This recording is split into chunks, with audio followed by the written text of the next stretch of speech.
Ever get that feeling? Like you're working really hard, putting in all the hours, but your bank account just doesn't seem to notice. Like you're running flat out on a hamster wheel, but not really getting ahead financially. Exactly. That's what we're digging into today, this whole thing called underearning. And it's really important to grasp that this isn't just about having a low salary, right? Right. Under-earning is more persistent.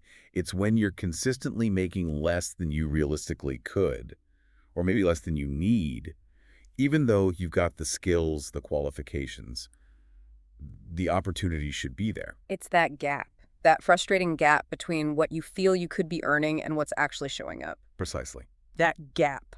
So to really get our heads around this, we've looked at analyses from a whole bunch of AI sources: Claude, Gemini, Perplexity, Copilot, DeepSeek, and Grok. Yeah, it's like a cross-section of insights. Think of it as like distilling the best thinking out there on why this happens and, crucially, what to do about it. And pulling these different AI perspectives together is really valuable because you start seeing patterns, don't you? Definitely. There's the whole internal mindset piece that keeps cropping up, but also really practical, actionable steps you can actually take. So that's our mission today, right? We want to pull out the absolute best practices from all this material to help you, the listener, break out of that under-earning cycle. Start earning what you're truly capable of.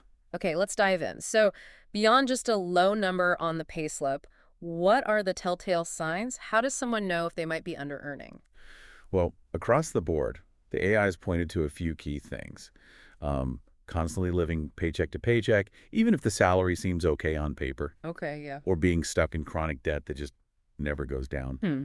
Another big one is having a really high tolerance for low pay, like accepting less than you know you're worth. Hmm.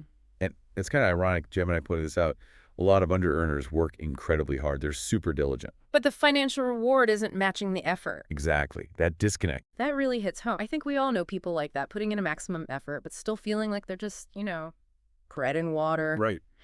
Colette even used the term self-sabotage. What does that look like here? Is it conscious? Often not entirely conscious, no. Claude mentioned things like consistently undervaluing your contributions. Gemini added stuff like maybe procrastinating on the tasks that could actually lead to more money. Like putting off invoicing or following up on leads. Yeah, or even subtly avoiding chances for promotion. Yeah. Or feeling like you constantly have to over-deliver, which, can lead to doing way too much for too little pay. It's interesting. Gemini also highlighted that while, systemic issues exist, under-earning often has this internal component that is changeable. Which is kind of empowering, right? Yeah. But maybe also a bit uncomfortable to face. Yeah, definitely. But like Claude suggested, just noticing those patterns like, I never ask for a raise, or I keep picking the lower paying option even when there's something else that's the critical first step. It puts the ball back in your court, so to speak. It's exactly agency. Okay, so we're spotting the signs. Now, the big one, shifting the mindset.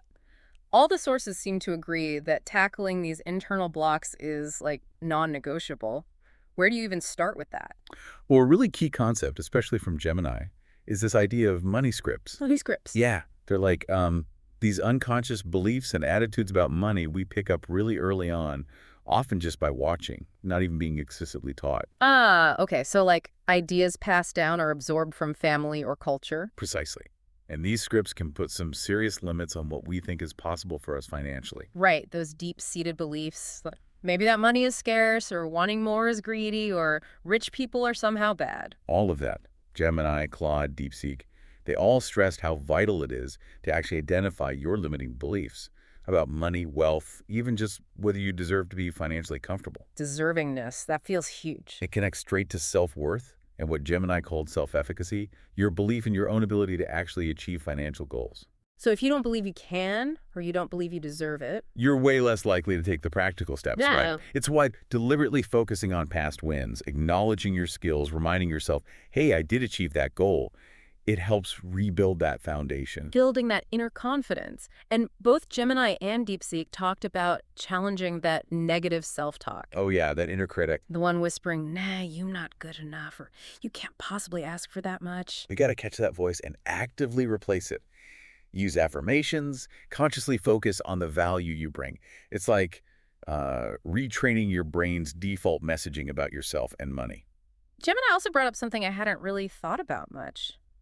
The fear of success. Or even just the discomfort of stepping outside your current financial normal. Mm-hmm. That discomfort is real. We get used to a certain level, even if it's below our potential. Like a weird comfort zone, even if it's not serving you. Exactly. But growth pretty much always happens just outside that zone, doesn't it?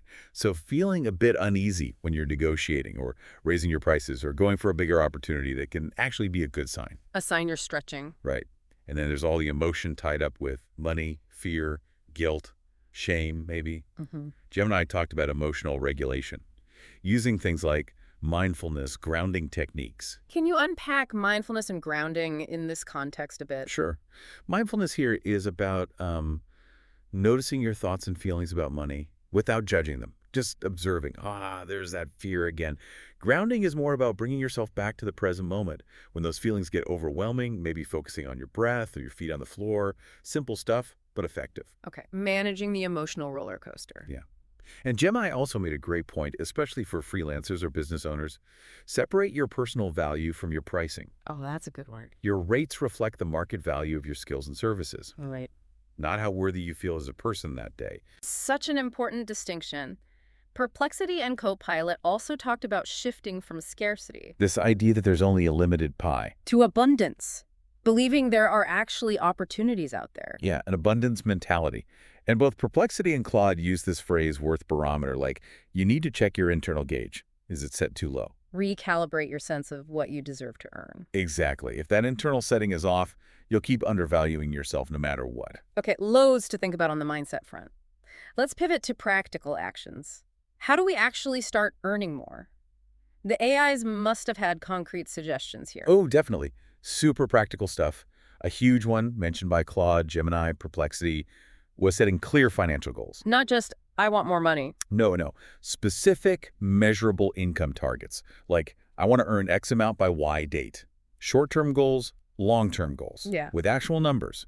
Perplexity noted under-earners often have these vague, fuzzy goals without a real plan. Right, you need a target to aim for. And then, Skills.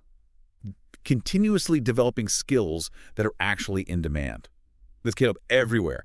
Claude, Gemini, Perplexity, DeepSeek, Grok. Stay relevant. keep learning, keep growing. And alongside that, research the market rates for those skills.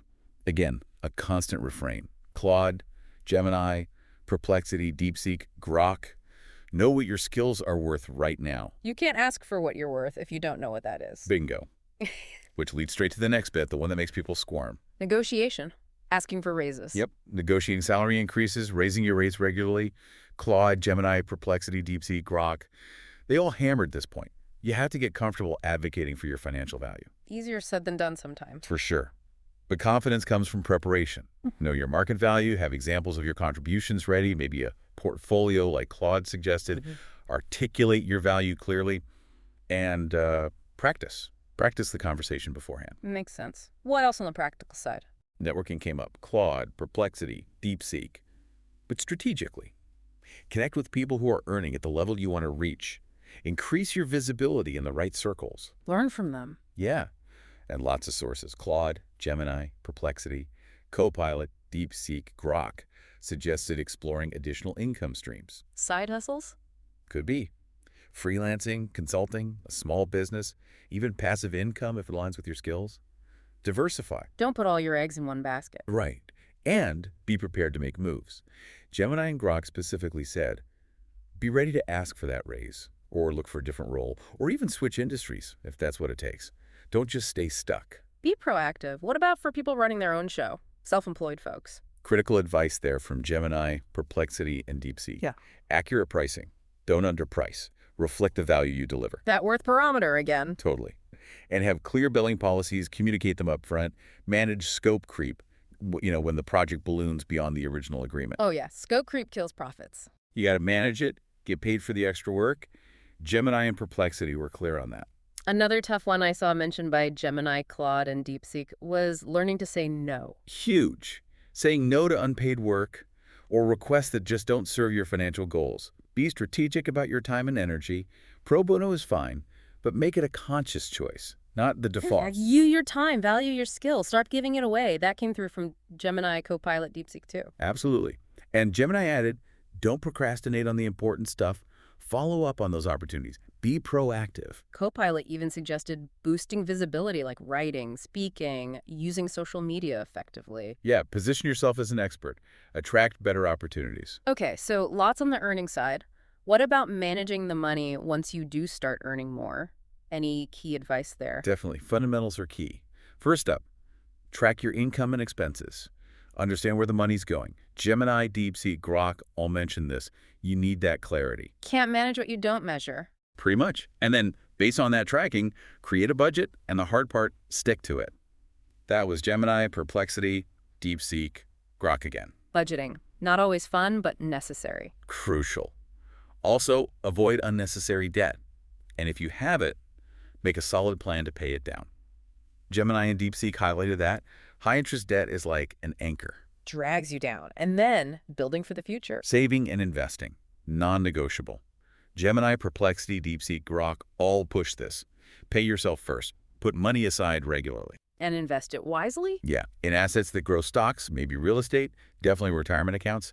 Make your money work for you. Perplexity and Gemini also talked about respecting money, practicing mindful spending, not just mindless accumulation. Right, fostering a healthier relationship with money itself. Perplexity had those 4 rules of money, didn't they? Yeah, pretty neat summary. Spend less than you earn, save more, invest wisely, give generously. It's holistic. Covers all the bases. Now, this sounds like a lot to tackle alone. What about support systems? Super important point, and many sources hit on this.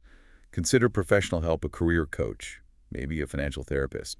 Claude, Gemini, Copilot, DeepSeek, Grok all suggested this. Get an outside perspective. Exactly.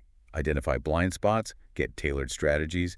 Gemini even mentioned Underearners Anonymous as a peer support group. Interesting. What about less formal support? Find your tribe. Join communities with healthy money mindsets. Claude, Gemini, Perplexity, DeepSeek, Grok talked about surrounding yourself with positive influences. Accountability partners? Yep, Claude and DeepSeek mentioned that. Someone to check in with, keep you motivated, build a network of people who cheer you on. That was Gemini, Perplexity, DeepSeek, Grok. Seek mentors, ask for guidance. Don't try to reinvent the wheel. And as Gemini noted, just seeing others succeed can actually shift your belief about what's possible. And Perplexity's reminder, don't be afraid to ask for help. Okay, this is clearly a journey, not an overnight fix. What about commitment? Sticking with it. Huge theme. Be willing to be uncomfortable. Gemini and Perplexity really emphasize this. Copilot too. Growth happens outside the comfort zone, remember. Gotta lean into the discomfort sometimes. Trust the process and trust yourself. Gemini said that. And celebrate the small wins along the way. Gemini and DeepSeek highlighted how important that is for momentum. Keep morale up. Because it's often not a straight line, right? Gemini, Copilot, DeepSeek all acknowledge that. There will be ups and downs. Persistence is key. Keep going. Take calculated risks, said Perplexity, Copilot, DeepSeek. Adopt a growth mindset. Commit to always learning, always improving. Copilot stressed that. And Grok had some good practical starting advice. Yeah, really grounded stuff. Start small. Pick just 1 or 2 things from all of this to focus on first. Don't try to do everything at once. Manageable steps. Reflect weekly, see what's working, adjust your approach. Grok and DeepSeek both mentioned that feedback loop. And always balance the practical actions with that ongoing mindset work. They go hand in hand. Totally. Grok also had that reminder for business owners, again, accurate pricing, clear billing policies. And Gemini's point about managing scope creep, essential for getting paid fairly.